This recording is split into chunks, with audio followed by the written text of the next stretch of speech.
সুপ্রভাত বন্ধুরা।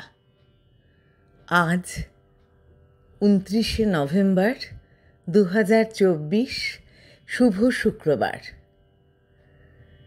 আর একটা নতুন দিনের সূচনা হলো। ভীষণ সুন্দর দিন। এই দিনটিকে এবং প্রত্যেকটি মুহূর্তকে আমাদের খুব সুন্দরভাবে উপভোগ করতে হবে। আজ প্রভাতী চর্চায় চলে এসেছি। প্রভাতী চর্চায় সবাইকে স্বাগত। প্রভাতী চর্চায় শুদ্ধানন্দ মহারাজজির কথাগুলো শুনে অনেকেই ফোন করছেন দূর দূরান্ত থেকে। আর আমার অনেক বন্ধুরা বিদেশে থাকেন, তারাও আমার এই প্রভাতী চর্চা রোজ শোনেন এবং রোজ কমেন্ট করেন। আমার এতটাই ভালো লাগে যে একটু দেরি যদি কোনোদিনও হয়ে যায় প্রভাতী চর্চা ইউটিউবে আসতে, তবেই অনেকে ফোন করে বসেন, বলেন আপনার শরীর খারাপ নাকি, আজকে এত দেরি হচ্ছে। অনেকে বলেন আপনার কণ্ঠ তো শুনতে পাচ্ছি না এখনো। এসব নিয়েই আমার খুব ভালো লাগে যে প্রভাতী চর্চাটা যে করছি, সবারই মনের মধ্যে এটা একটা আলোড়ন সৃষ্টি করেছে। যাই হোক, এদের কথা না বললেই হয় না, না বললে খারাপ দেখায়। এদের কাছে আমি বড়ই কৃতজ্ঞ। আজকে আমার এক বন্ধু দাদা খড়গপুর থেকে ফোন করেছিল। বললেন যে ম্যাডাম, আমার মনটা সকাল থেকে ভীষণ খারাপ, ব্যবসা ভালো যাচ্ছে না তো তাই। কিন্তু আপনার প্রভাতী চর্চা শুনে আমি ভীষণ আপ্লুত। তখন বুঝতেই পারছেন বন্ধুরা আমার কতটা ভালো লাগে। আমার তখন মনে হয় যে আরও একটু কিছু ভালো বলি আপনাদের সামনে, বা ভালো কিছু করি, তবে আপনাদের আরও ভালো লাগবে। আপনি হয়তো ভুল করেই বলে বসছি, আমি তুমিই সবাইকে বলি। তোমরা সবাই খুব ভালো থাকো বন্ধুরা। আমি তো সবসময় ভালোই থাকি। আজ প্রভাতী চর্চায় শুদ্ধানন্দ ব্রহ্মচারীর কথা তো আছেই, তার সঙ্গে প্রেম পর্যায়ের কবিগুরুর গান আছে।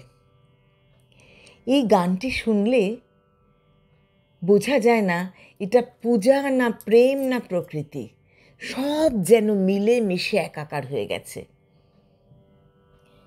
আজকে আমি সবাইকেই এই গান দিয়ে প্রণাম জানাবো।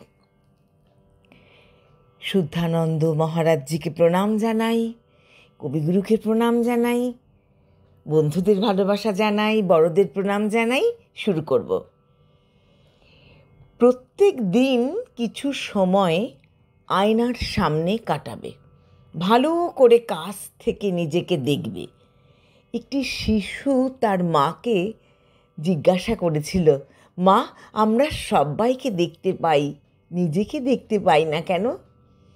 কাছ থেকে নিজেকে ভালো করে দেখো, তোমার নিজের চক্ষু দুটিকে গভীরভাবে দেখো, মনে মনে বলো তুমি ভগবানের আশীর্বাদ ধন্য সন্তান।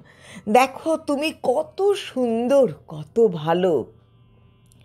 তোমার দৃষ্টির মধ্যে জ্যোতির্ময় ঈশ্বরের জ্যোতিকে দেখো, নিজেকে স্মরণ করিয়ে দাও তুমি ঈশ্বরের সন্তান। তোমাকে ঠাকুর কত ভালোবাসেন, সেই ভালোবাসা তুমি সবাইকে দাও। নিজেকে ভালোবাসো এবং একথাও ভাবো যে সবাই তোমাকে ভালোবাসে। ইতিবাচক মনকে গড়ে তোলার জন্য দৃঢ়ভাবে নিজের মনে নিজে বলো যে তুমি তোমার পরিবারের সকলের জন্য এক পরম আশীর্বাদ। নিজের হৃদয়ে করুণাময়ের কৃপার ছোঁয়া অনুভব করো। অপুলক দৃষ্টিতে নিজেকে দেখো, ভালোবাসো। দৃষ্টির মধ্যে দ্রষ্টাকে খোঁজো। তোমার শরীর মনের প্রতিটি স্তরে ভগবানের অসীম কৃপার প্রকাশকে প্রত্যক্ষ করো। তার অফুরন্ত কৃপা যে তুমি প্রতিনিয়ত পাচ্ছ তা স্বীকার করো। এমনিভাবেই প্রত্যেক দিন কিছু সময় আয়নার সামনে নিজের অন্তরের সৌন্দর্যকে দেখার এবং ঈশ্বরের অনুগ্রহকে কৃতজ্ঞ চিত্তে স্মরণ করার মধ্য দিয়েই দেখবে তুমি নিজেকে ভালোবাসতে শিখছো। তোমার সম্বন্ধে তোমার ধারণার একটা পরিবর্তন আসবে। নিজেকে ভালো না বাসলে অন্যকে কেমন করে ভালোবাসবে?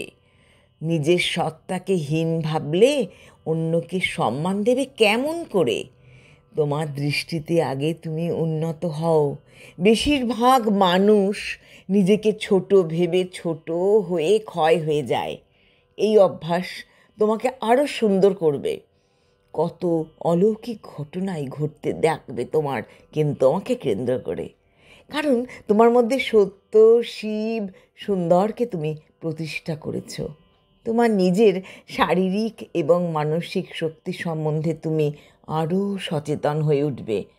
ভগবানের কত কৃপার লীলা তুমি তখন দেখতে সক্ষম হবে। তোমার মধ্যে তার চিরসুন্দর শান্ত সমাহিত রূপকে দর্শন করে তুমি পরম শান্তি লাভ করবে।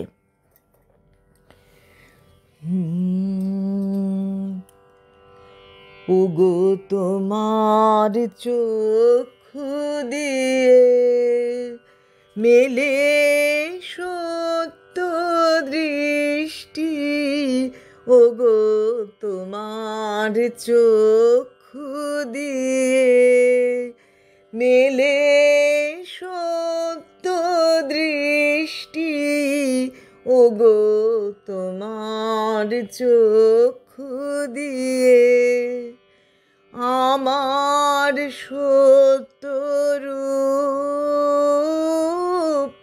প্রথম করেছ সৃষ্টি, ওগো তোমার চক্ষু দিয়ে তোমায় প্রণাম, তোমায় প্রণাম, তোমায় প্রণাম শতবার, ওগো তোমার চক্ষু দিয়ে আমি তরুণ অরুণ লেখা, আমি বিমল জ্যোতি রেখায়, আমি নবীন শ্যামল মেঘে প্রথম প্রসাদ বৃষ্টি, তোমায় প্রণাম, তোমায় প্রণাম, তোমায় প্রণাম শতবার, ওগো তোমার চক্ষু দিয়ে মেলে সত্য দৃষ্টি, ওগো তোমার চক্ষু দিয়ে আমার সত্য রূপ প্রথম করেছ সৃষ্টি, ওগো তোমার চক্ষু দিয়ে তোমায় প্রণাম, তোমায় প্রণাম, তোমায় প্রণাম শতবার, ওগো তোমার চক্ষু দিয়ে। নমস্কার বন্ধুরা।